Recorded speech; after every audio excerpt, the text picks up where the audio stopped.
What's up, guys? My name is Joel, and today I'm going to be discussing cancel culture. Listen, be sure to like this video, share it with everybody that you know, subscribe to the channel, and hit that bell notification so you'll be reminded anytime I post a video. And without further ado, let's preach.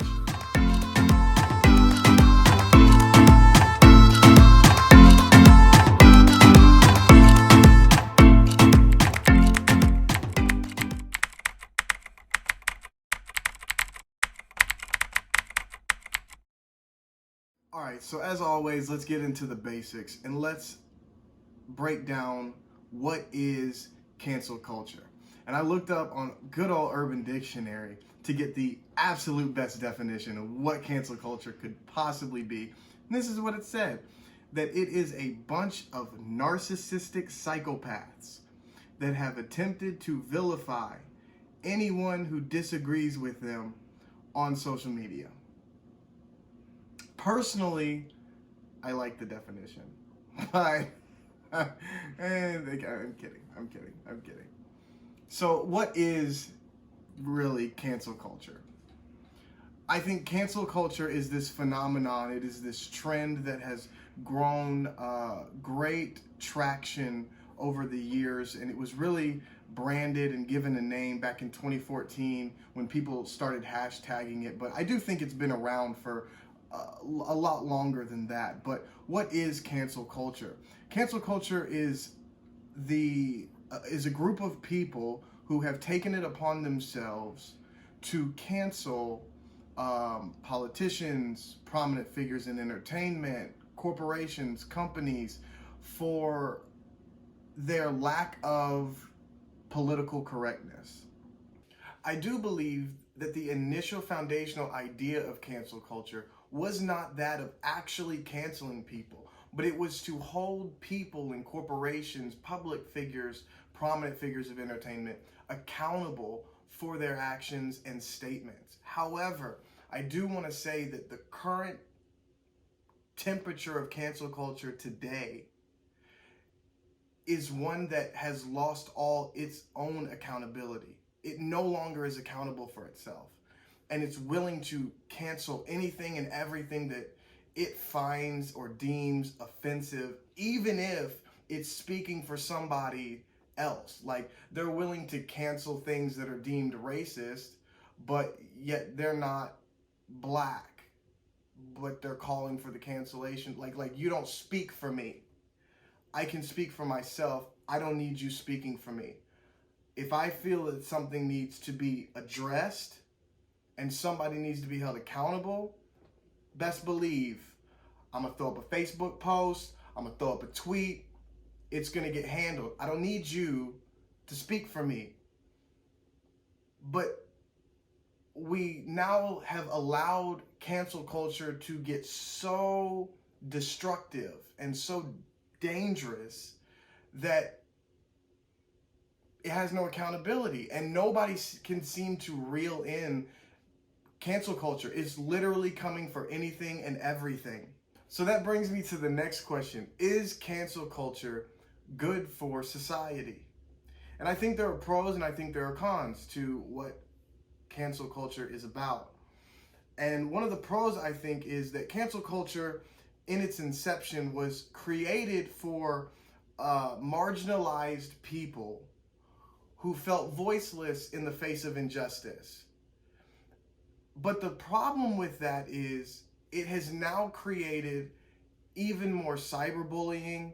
It's created fear, intimidation.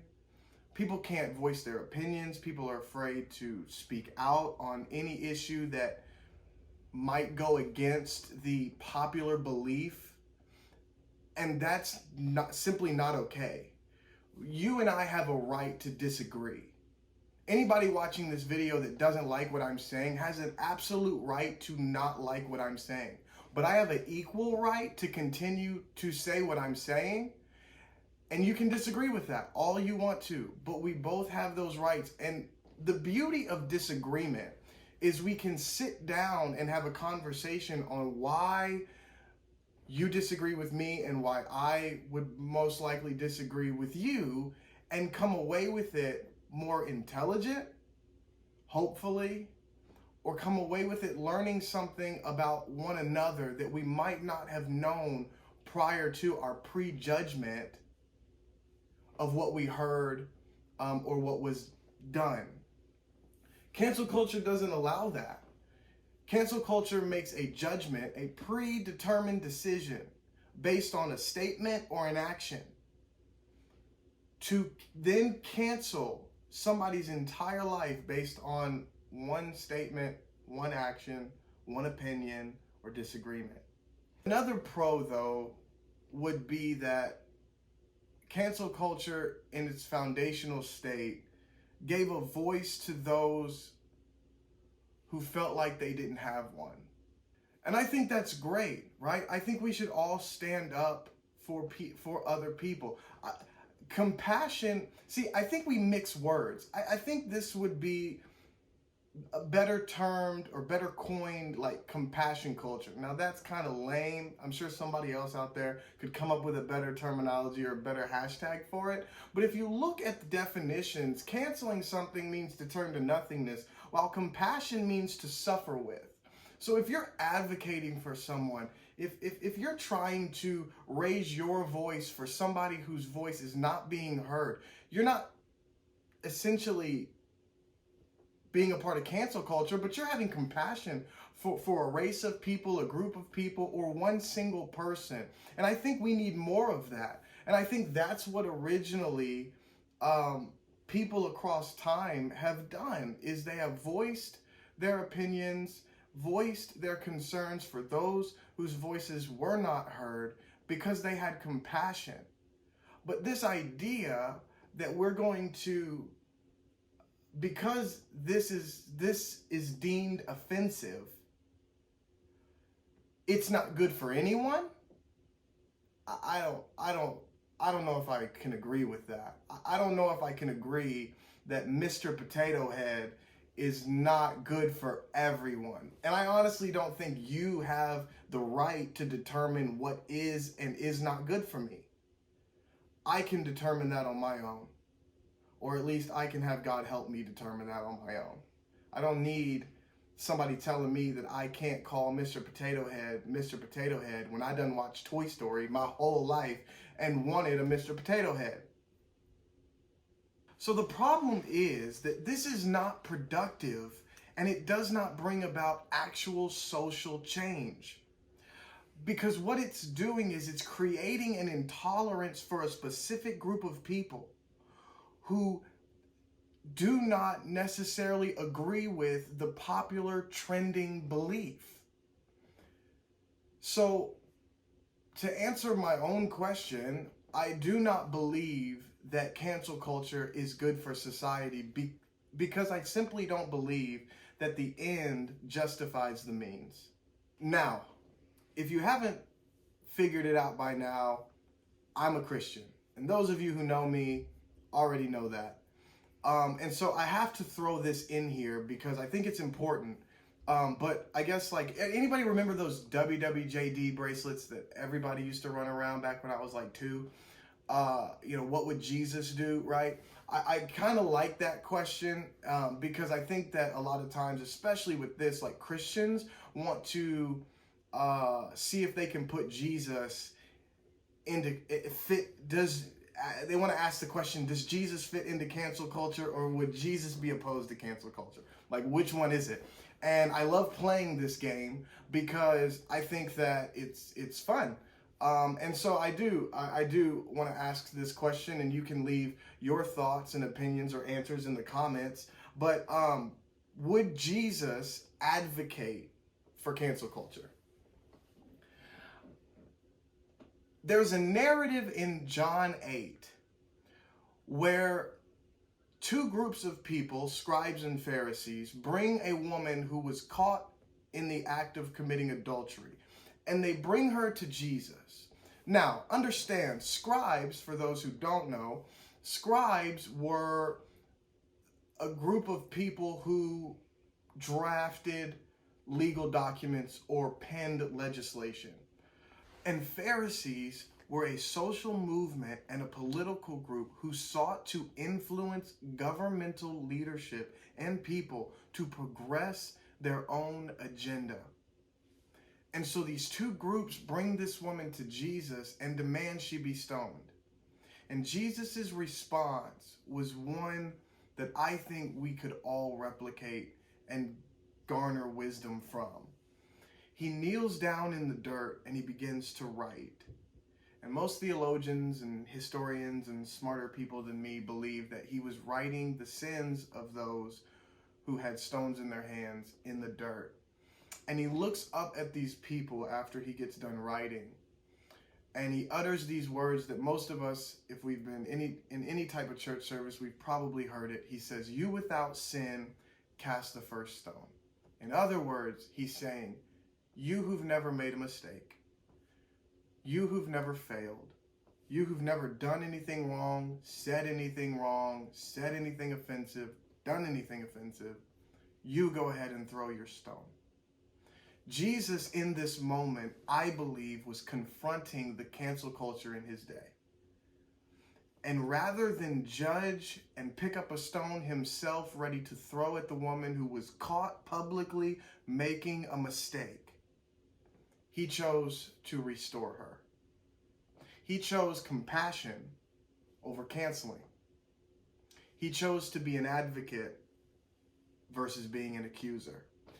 See, we've got so many accusers, so many people with rocks in their hands, ready to throw stones at politicians and business CEOs and prominent figures in entertainment, actors, actresses, artists, musicians.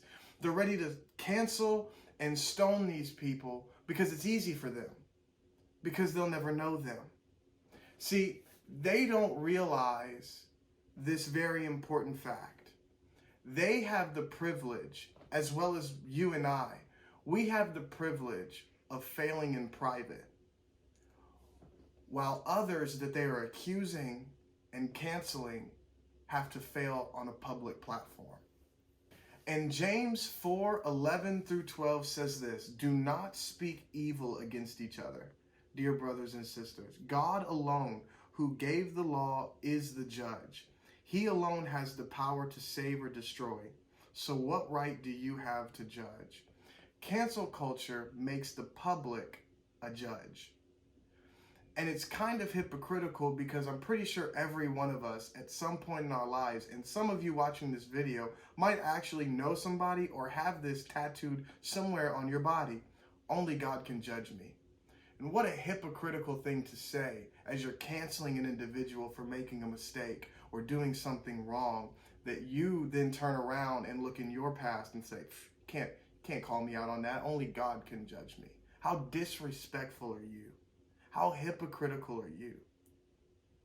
And this idea that we can just walk around and judge people based on their faults and failures. Yeah, they missed the mark, and so do you, and so do I, and so does everyone.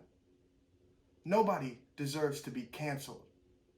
Yes, we all deserve to be held accountable, but that doesn't mean that they have to have their careers ended, their jobs lost, families in jeopardy because they lost their job or their career's over now, all because you got offended at something that they said or offended at something that they did. Now, I'm not advocating that anybody should just be able to get away with anything.